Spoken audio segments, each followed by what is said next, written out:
The bill was approved by the Senate Judiciary Committee by a vote of 5-2 right here in Colorado. And it's a story of abuse and survival. Two Denver siblings overcame incredible horrors, including torture and rape. Perhaps she should work on stealing the judge's heart, as that seems to be her only chance at avoiding the slammer. We have in studio with us today Metro student Tyler Stone. After being scouted by 4 teams in the MLB and later drafted by the Atlanta Braves, his career took an unexpected turn before it even started.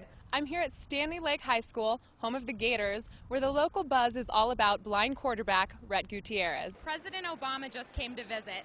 He told everybody about his new plan to help alleviate student debt. As you can see behind me, the crowd is insane and the energy was a lot of fun today. You've probably seen a lot of the construction on campus, and one of those new buildings is the new Hotel and Hospitality Center. And now it's beginning to look like zombies. The 6th annual zombie crawl. I'm here at Denver International Airport where there was a reported bomb scare.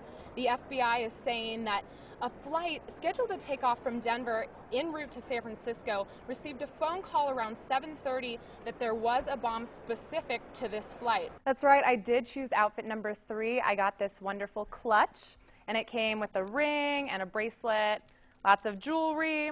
My favorite is the blazer, and this dress is from New York & Company. The political realm is no stranger to scandal, especially as election time rolls closer. Caught in the storm at the moment is GOP frontrunner Mitt Romney. While he may not readily admit that he's a role model, he is, and he understands that.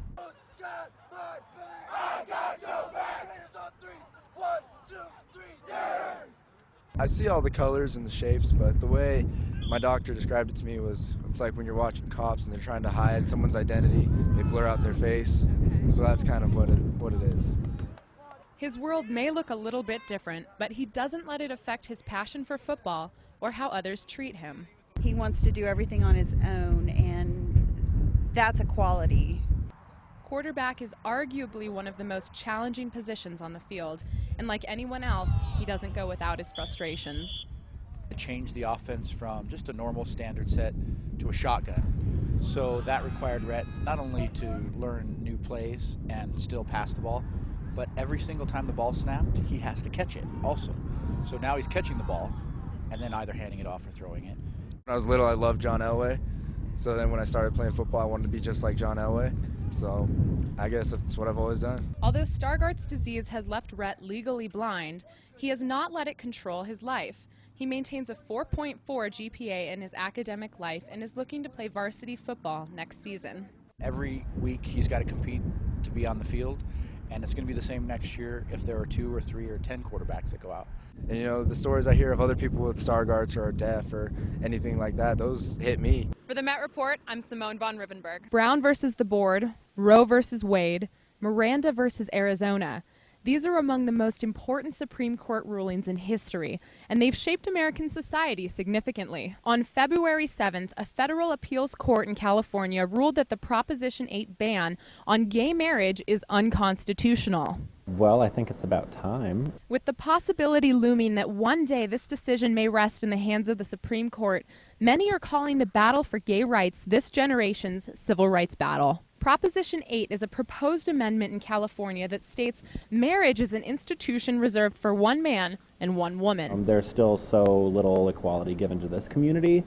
The fact that, we got engaged a few days ago after 2.5 years of being together and totally love each other and can't express that in our own state with our own family in a way that we'll have to go somewhere else to get legally married and then come back.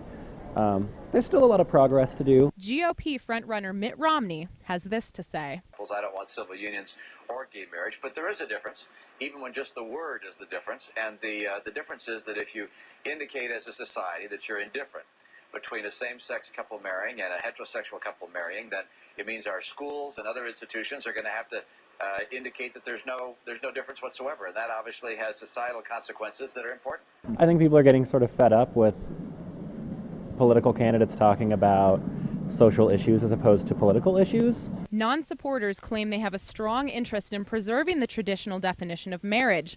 They stress particularly the importance of procreation. For now, the battle for equality wages on. Our relationships matter. Our relationships last. We do have standing. We are the ones who have been harmed by this, and this fight is going to go our way. As you can see, tensions remain high on both sides. The Met Report will be sure to keep you updated on this important issue. Auraria Event Center was buzzing with excitement, music, and dancing. But the reality remained grim. Student loan debt is at a national high. The idea is how do we make college more affordable, and how do we make sure you are burdened with less debt? Here's what audience members had to say. This is all, you know, this is for her. So. I want to go to college tomorrow. I can keep a lot of my money that way, man. We are the future. Under Obama's plan to make college more affordable, he promises that student loan payments could never exceed 10% of one's income. It will help more young people figure out how to afford college. It can put more money in your pocket once you graduate. Other countries are hustling to out-educate us today so they can out-compete us tomorrow. They want the jobs of the future. I want you to have those jobs. I want America to have those jobs. The gathering was not without its protesters, but he remained adamant that this proposal will give students a fighting chance at success. And we are not a people who just sit around and wait for things to happen. We're Americans. We make things happen.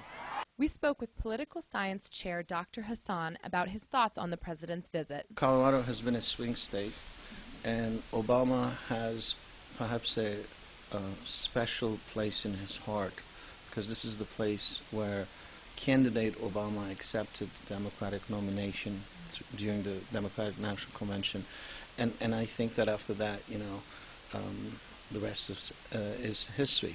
Obama's plan was well received by students here at the Auraria Event Center, but there's a lot more work to be done up in Washington.